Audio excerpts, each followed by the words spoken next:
Hey everybody, welcome to Let's Do a Thing. My name is Nathan, and today we're going to be doing a thing... No. You've had your time. With the humble potato. I can't think of many other ingredients that are as versatile as a potato. Maybe a close second, or maybe close first would be the egg, but I don't know anybody that doesn't like some form of a potato, whether it be roasted or fried, French fries, hash browns, home fries, tater tots. We could do scallop potatoes, baked potatoes, twice baked potatoes. It's endless, and I don't know anybody that really doesn't like one form of that or another. And here in my state where we live, we're about to go through storm season, and that means that it's going to be cold and wet and rainy. We'll probably lose power a couple times, and nothing seems to help get us through that time like a nice potato soup. It's an easy recipe, fresh ingredients that are coming into season right about this time. They're root and vegetables, so it's nice, and you can do it on a gas stove if you lose power or whatever. Stick with us, and let's do a thing.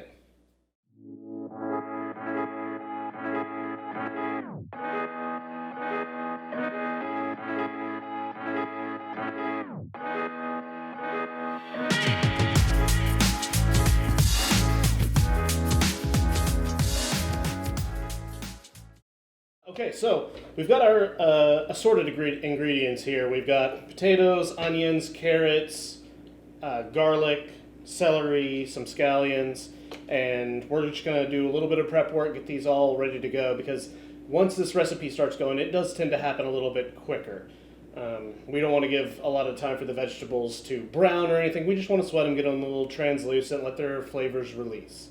So we're going to go ahead and get to peeling the potato here. And I use russet potatoes. For a soup, I like a starchier potato. It helps thicken the soup.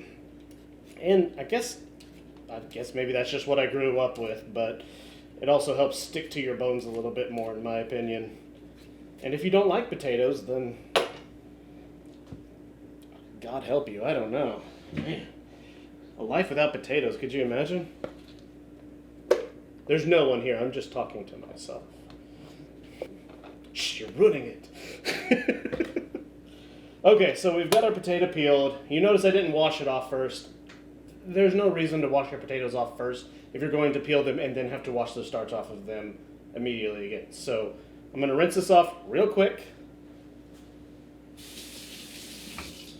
Also, you notice that I'm not super concerned about getting all the eyes out of this. This potato is going to be blended. That's part of why I like it. You don't have to be near as precise with things like that. So if you're just learning to cook or starting in the kitchen, you're not very confident with your knife skills, do this because we're going to blitz it all up anyways. It's not going to really matter. So we'll go ahead and give these potatoes, we'll cut them into thirds kind of this direction. And be careful because potatoes are ridiculously slick. And never go against the knife like this. Always kind of pinch from the top down and it pops right off. Easy, safe, and then we'll just cut it into thirds like that. Push these to the side. Now, you want to cut these somewhat evenly just for cooking's sake. Technically, in this recipe, it's really not that big of a deal if they overcook a little bit, again, because we're going to blend it all. It's going to be a soup, so it's not that big of a deal. But for time's sake, we want to cut it evenly, just so we don't have to wait near as long for a big hunk of this to cook versus a little piece is going to basically dissolve while it cooks. So just make sure you're trying to cut evenly. If you don't, it's not the end of the world. It's okay. It's potato soup. And just like that, quick, easy, your potatoes are done. I've got to get my bowl of potatoes. Should go anywhere. These are potatoes that I've already pre-prepared. I like to put them in I like to put them in a bowl of water, just that way they don't oxidize, and it also kind of leaches off some of the starch. As you can see from my knife, it's a little starchy. A little starchy on there. You kind of want to rinse a little bit of that off. You need some of it, but you don't need all of it. We'll go ahead and clean up our cutting board real quick. Then we'll go to this here onion. Now, if you don't know how to dice an onion, it's not difficult. Just make sure you're using a sharp knife. Sharp knife, fresh vegetables will help reduce the aroma, the eye-watering painfulness of an onion. So we're going to do a sideways cut right in here. And we're going to do another one. Notice I'm keeping my fingers up high and tight, out of the way of the blade. Even if it were to slip, it would just cut through. Then we're going to make several cuts, all evenly spaced, about 1/4 of an inch, a little bit over that, maybe 3/8. And we're going to then turn around and dice this way, just keeping my fingers tucked behind the knife. And that's how you dice an onion. Not that bad, actually. And like I said, it's more dangerous to cut with a dull knife than it is to cut with a sharp knife, just because dull knives, you put a lot more pounds of pressure behind it, and if it slips, your whole body weight's behind it, and accidents. A sharp knife is one of the most important things you can have in the kitchen. And I mean a non-serrated knife. So, we got our onions prepped. We'll make a big mess of that. That's mandatory. If you don't make messes in the kitchen, I don't know. Get this stuff out of the way. Quick wipe down. Trash bowls are really handy too. Never underestimate a trash bowl. Carrots. I don't use a lot of carrots in my potato soup. Because some people that I live with and that I love dearly do not like carrots very much. So I don't put a lot of them in there. And honestly, it doesn't really go in potato soup too much. But I do like the flavor. Just a little bit of sweetness behind all that. So we're going to take that. We're going to cut that carrot in half. Then we're going to cut it into sticks. Just as thin as you can. Carrots are a lot denser than potatoes. And they take a little bit longer to cook. So we just wanted to make sure that at the end of all this, they're soft before we blend them up. They've given up all of their flavors. Dump this off to the side. Celery. Personally, again, I only use about 1 stick of celery, 1 carrot. You want about 2 to 3 pounds of potatoes, russet potatoes, depending on how potatoey you like your potato soup. If you like it really thick, then use 3 pounds. If not, you can use about 2 pounds, which is about what I've got here. I've got 1 stalk of celery. I've already chopped half of it. Again, we're just going to chop it up as finely as possible.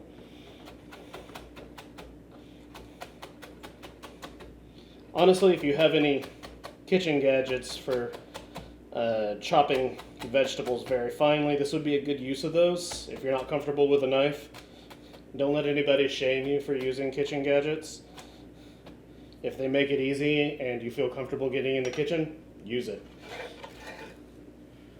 Okay, coming down to the wire here, we got a scallion. I like to use the white parts of the scallion for the main part of the mirepoix, which is the onion, celery, and carrot. And then I'll use the greens just for garnish at the end. So, again, take your time with knives. They're nothing to joke about. So, if you are uncomfortable with them or unfamiliar with them, just move slowly. I like to wipe down my work area in between most preps just because I don't want to slip and cut a finger off. So, and this is the fun part, the garlic. I like to just mince garlic most of the time. If you want, you can dice and chop garlic, but this is just way easier. You just take a big clove of garlic, lay it down, make sure your handle is off the edge of the countertop here, and give it a solid, fingers up, away from the knife blade, a solid, good slap like that, and it's nice and crushed. And then all you have to do after that is run through it again, keeping your palm flat like this, chop it up.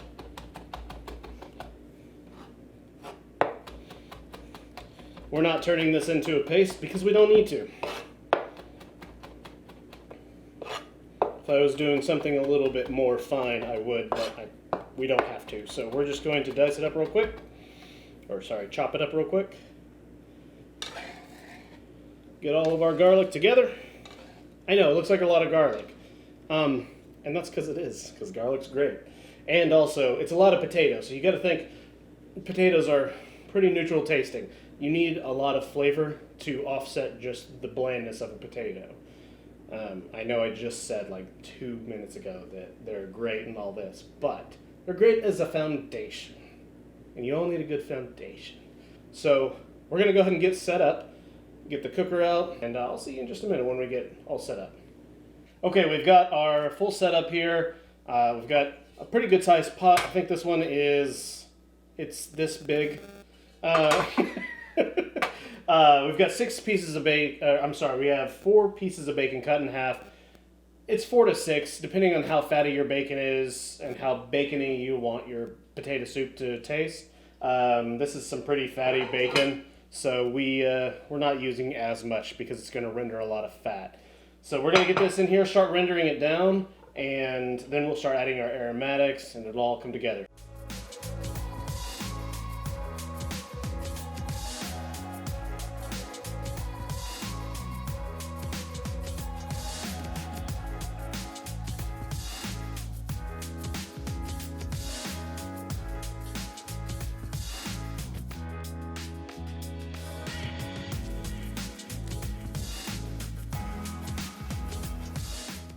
Okay, so we've got our bacon rendered.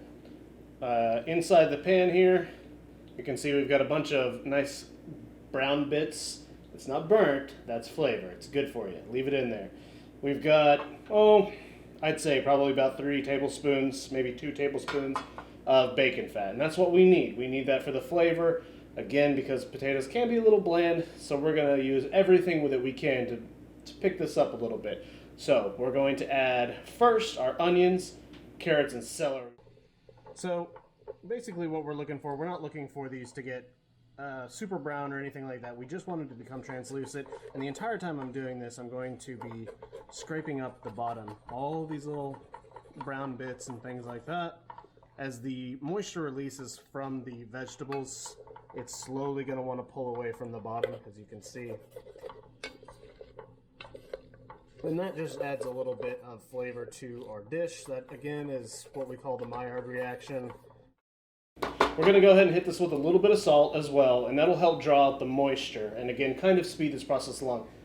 Don't go too crazy with the salt, though. We want to be just a little bit, because we're going to be adding chicken stock, and that has salt in it, and you want to add the salt at the end more for taste than anything. But this is just a little cheek to get us there a little bit quicker as well.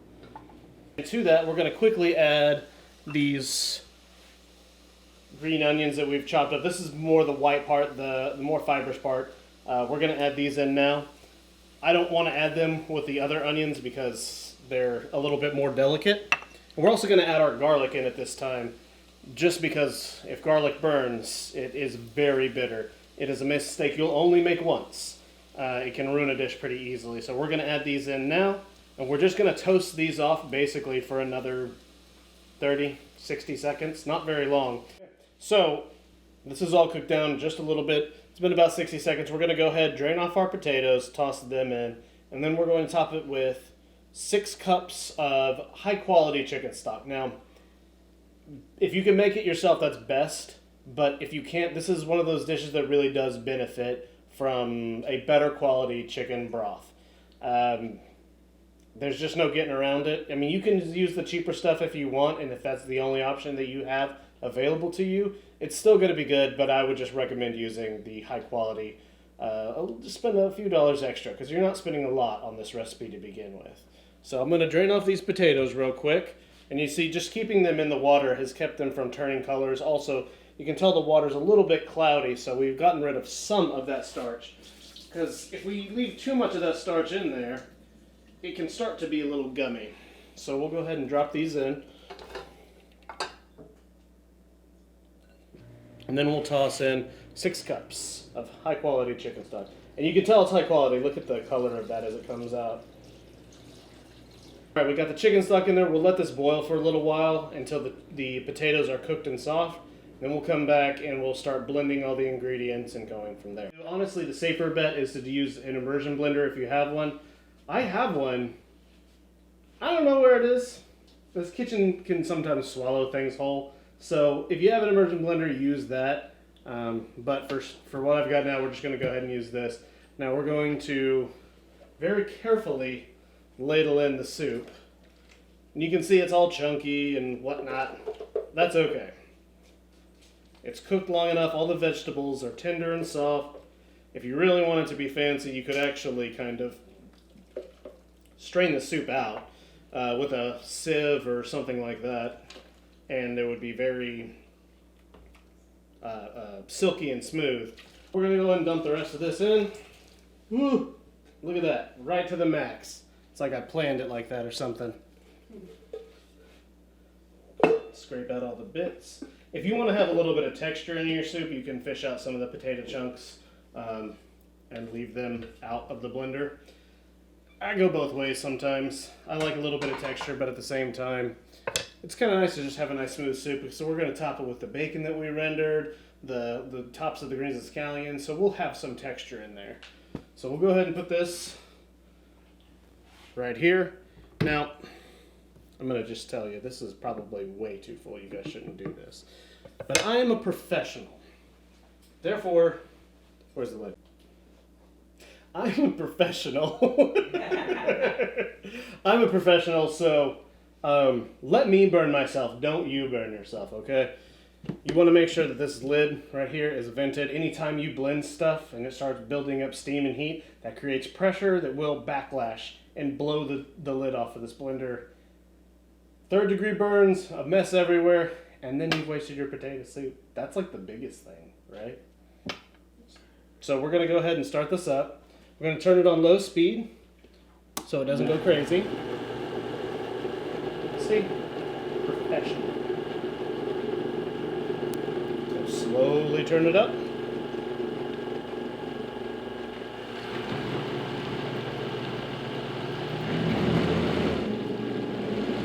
Blend it up nice and smooth, or yeah, I mean you can make it smoother if you want. This is plenty fine for me. Again, I like just a little bit. We're gonna pour this back in. We're gonna pour this back in without leaking totally. So you're looking at this and you may think that this is a little too chunky, but we also have to add our last ingredient, which is a cup of heavy cream, and in that heavy cream we're also gonna add an egg yolk. I know it sounds a little crazy to put an egg yolk in heavy cream. It's already decadent and rich enough, but I mean, why not?